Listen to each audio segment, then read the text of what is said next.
It's a world we all live in, but, we rarely ever actually see it. It's this massive system that powers our lives, and it holds both incredible promise and some pretty serious hidden dangers. So today, we're going to pull back the curtain on the digital economy. Just think about your day so far. Chances are you've already touched the digital economy dozens of times without even giving it a second thought. From how we work to how we shop, its influence just exploded during the pandemic, which really just goes to show how essential it's become. Right, it's a term we hear all the time, but what does it actually mean? In the next few minutes, we're going to cut through all the buzzwords to really understand the fundamental forces that are shaping our world. Okay, so first things first. To get a handle on the promise and the peril, we have to get a clear definition of what we're even talking about. Now, some definitions out there are pretty narrow. They only focus on the tech industry itself, the hardware makers, the software developers. But we're taking a much, much broader view here. We're talking about all the sectors where digital tech is now completely fundamental, whether it's agriculture using data to figure out the best way to grow crops, or finance running on these massive online platforms. It's not really a separate part of the economy anymore. It's more like the new operating system for the whole thing. And the fuel for all this is a concept called networked intelligence. Now, back in the day, this term was very human-centric. It was all about using technology to connect people so they could work together. But today, it means something different. It refers more to the tech infrastructure itself, these interconnected systems of artificial intelligence, big data, and the Internet of Things all working together, making automated decisions. And that shift, that is a really, really important distinction to keep in mind. So with that framework in our heads, let's look at the promise. What is all this transformation actually unlocking for us? Because the potential here, it's truly staggering. The potential benefits really cluster around three major themes. First, boosting our economy and productivity. Second, sparking this huge surge in innovation. And third, creating systems that are more efficient and inclusive. Basically, it's all about doing things better, faster, and for more people. So when it comes to growth, there's a lot of evidence popping up that links digital adoption to real, tangible productivity gains. Take Singapore, for instance. Some studies there found a direct link between their heavy investment in things like industrial robots and their booming e-commerce sector and noticeable increases in labor productivity. It's all about getting more output for the same amount of effort. And then there's innovation. This is where we see a really fundamental shift. As this quote suggests, data itself has become a core economic resource. It's like the new oil. It's the fuel for R&D, and when you combine it with powerful tools like AI and cloud computing, well, you get these entirely new disruptive business models. Just think of companies like Amazon or Airbnb. They simply could not exist without this digital backbone. And finally, there's the promise of a more inclusive world. Digital tech can drastically lower the cost of doing business on a global scale, which could give small businesses a real shot at competing on the world stage. It can also improve access to essential services, like healthcare and education. But, and you knew there was a but coming, right? This amazing promise of inclusion depends entirely on overcoming the digital divide.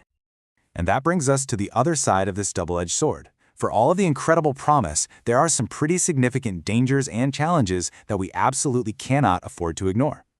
And the risks here are serious. We're talking about the potential to make inequality even worse, destabilize the entire job market, expose all of us to new threats, and even harm the environment, all while concentrating a ton of power in the hands of just a few big players.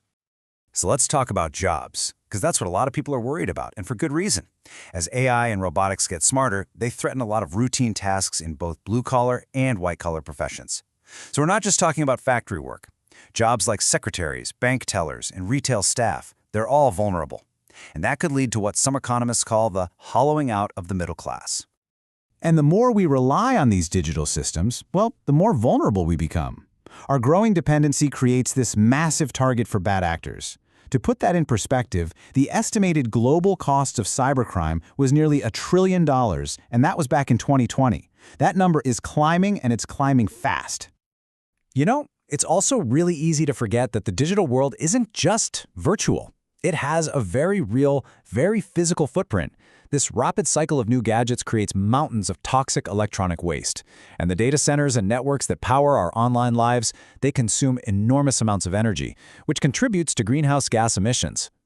So we've got these huge promises on one side and these immense dangers on the other. Now, let's bring that networked intelligence idea back into the picture and see how it acts as this powerful amplifier, basically supercharging both the good and the bad. You can think of these technologies as a deeply interconnected ecosystem. So, step 1, the Internet of Things puts sensors everywhere, generating this constant tsunami of data. Step 2, big data systems come in and collect and organize all that fuel. And step 3, AI is the engine that learns from all that data to automate tasks and make decisions. Altogether, they're kind of like a central nervous system for our economies. And this right here is the core paradox. The very same technologies create completely opposing outcomes. The automation that drives incredible productivity gains is the exact same force that displaces jobs. The data analysis that offers you hyper-personalized services is the same tool that enables sophisticated mass surveillance. The technology itself is neutral. It's a force multiplier. It simply amplifies our own intentions, for better and for worse. So we are at a really critical moment. We have these incredibly powerful tools that are amplifying both the best and the worst possible outcomes. And what that means is we have to be incredibly deliberate about how we navigate the path forward. So what does a proactive agenda actually look like? Well, it means we have to move from just reacting to problems to actively preventing them. It means setting new rules for the road. Things like strengthening data privacy laws, mandating robust cybersecurity for our critical infrastructure, updating competition policy for this new platform economy, and working together across borders on challenges that, frankly, don't respect borders. But look, policy alone is not enough. The entire system runs on trust. People need to feel confident that their data is secure and that the systems they're using are fair.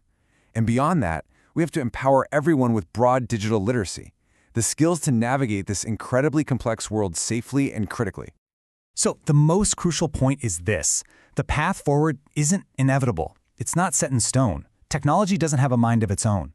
A hands-off, let's just wait and see what happens approach could very easily let all the downsides dominate.